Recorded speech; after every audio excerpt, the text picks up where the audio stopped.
खबर जनपद उधम सिंह नगर तहसील क्षेत्र से, जहां पर आज तहसील सभागार में आगामी गन्ना पेराई सत्र में आने वाली विभिन्न समस्याओं के समाधान को लेकर सितारगंज फैक्ट्री प्रबंधन तथा क्षेत्र के किसानों के साथ एक बैठक का आयोजन किया गया, जहां किसानों ने क्रय केंद्रों पर होने वाले 2% कटौती को बंद करने तथा पिछले सत्र में हुई 2% कटौती का ब्यौरा देने, क्रय केंद्रों पर प्रति ट्रॉली लिए जाने वाले शुल्क को बंद करने, पर्याप्त मात्रा में क्रय केंद्रों पर मजदूर की व्यवस्था करने और इंडेंट बढ़ाने तथा समय पर इंडेंट देने, केंद्र से गन्ना उठान और क्रय केंद्रों के प्रभारी की कार्यशैली का विरोध, फैक्ट्री की क्षमता बढ़ाने, क्रय केंद्रों के प्लॉट का किराया बढ़ाने, गन्ना सप्लाई के बाद ही फैक्ट्री को बंद करने, सब्सिडी पर उन्नत प्रजाति के बीज की व्यवस्था करने, बेहतर दवाइयों की व्यवस्था करने, कृषि यंत्र विशेष छूट पर उपलब्ध कराने आदि समस्याओं को फैक्ट्री प्रबंधन के समक्ष रखा गया।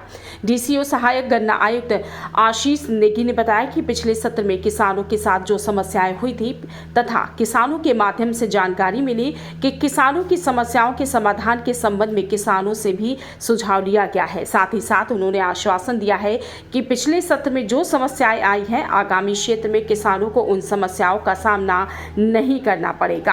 किसानों की सभी समस्याओं का समाधान करने का पूरा प्रयास किया जाएगा। आप देख रहे हैं विजय कुमार की special report axis metro news channel पर। साल जो है किसानों को काफ़ी दिक्कतें आई। एक तो ट्रांसपोर्टेशन वाली दिक्कत सबसे ज़्यादा थी। उसके बाद इस खटीमा क्षेत्र में गन्ना काफ़ी रह गया था, तो वो गन्ना हमें अपने व्यय से चीनी मिल इच्छा या क्रेशरों में डालना पड़ा। और भी कई समस्याएं थी, उसी संदर्भ में बैठक रखी गई थी। और क्योंकि सितारगंज चीनी मिल का मॉडर्नाइजेशन हुआ है और कैपेसिटी भी बढ़ी है, उसी को लेकर हमें ये चिंता थी, क्योंकि गन्ना क्षेत्र केवल खटीमाई में बढ़ा है, सितारगंज में बढ़ा नहीं है। तो उसको लेकर हमें यह था कि अगर पिछले साल 24 लाख कुंटल गन्ना पेराई हुई थी और इस बार मैक्सिमम जो है 30 लाख कुंटल होगा, तो अगर उनकी क्षमता 50,000 कुंटल हो गई तो इसका मतलब तो यह है कि गन्ना 1.5 महीने में खत्म हो जाएगा। लेकिन मिल मालिकों का ये कहना है कि मिल हम पूरे 180 दिन चलाएंगे और किसी भी तरीके से आपको ट्रांसपोर्टेशन की कोई दिक्कत नहीं होगी। गन्ने का भुगतान तो खैर 14 दिन के अंतर्गत होते रहा।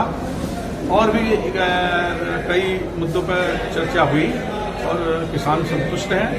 और आगे देखना है कि मिल का कहना है कि 15 नवंबर से मिल चलाएंगे। और हमें ऐसा लगता है अगर इस बार इन्हें सुचारू रूप से मिल चलाई और किसानों को कोई दिक्कत नहीं हुई तो गन्ना क्षेत्र और जो है गन्ना इस क्षेत्र में बढ़ाई जाएगी।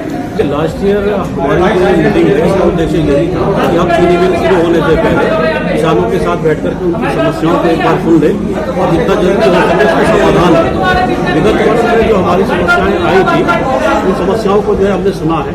इस बार की पॉलिसियों में काफ़ी चीज़ें ऐसी आई हैं जिसमें उनका समाधान हो गया है। जैसे लास्ट ईयर हमारे जो कुछ बड़े किसान थे, उनका बाद में जो है गन्ना बच गया था, उनको पर्चे एक साथ दी गई थी, जिससे कि समस्या बनी हुई थी। इस साल हमने वो लिमिट करवा दी है। तो बड़े किसानों को सभी कहीं जो 2 पर्चियों की लिमिट थी वो खत्म होकर के मैक्सिमम 4 पर्ची हम उनको दिलवाएंगे, जिससे कि लास्ट टाइम तक उनका गन्ना जो है सप्लाई हो जाए। इसके अलावा जो हमारे छोटे किसान हैं, लगातार ये समस्या आई थी कि साहब छोटा किसान जो है बहुत पीछे तक जा रहा है, जिसकी वजह से वो गन्ना अपना औने पौने दामों में क्रेशर में या कोलों में डाल रहा है। इसके लिए हमने छोटे किसानों को जो 100 कुंटल का हमारा फार्मर है, हमने उसको जो है पहले दूसरे पखवाड़े में उसका पूरा गन्ना ले रहे हैं। और जो 150 कुंटल तक का हमारा किसान है, उसको पहले दूसरे और तीसरे पखवाड़े में उसका गन्ना हमारे द्वारा लिया जाएगा, जिससे कि उसको अपना गन्ना जो है किसी और छोटे कोलों में या क्रेशर में नहीं डालना। मोस्टली हमारे द्वारा जो है किसान भाइयों की सभी समस्याएं सुन ली गई है और समय रहते हम उनका समाधान भी कर देंगे। चीनी मिल के एमडी जो है वे मेरे साथ में है, तो जिनको भी हम द्वारा निर्देशित कर दिया गया है कि यार्ड में जो कुछ समस्याएं बनी हुई थी लास्ट ईयर, वो इस साल ना रहे।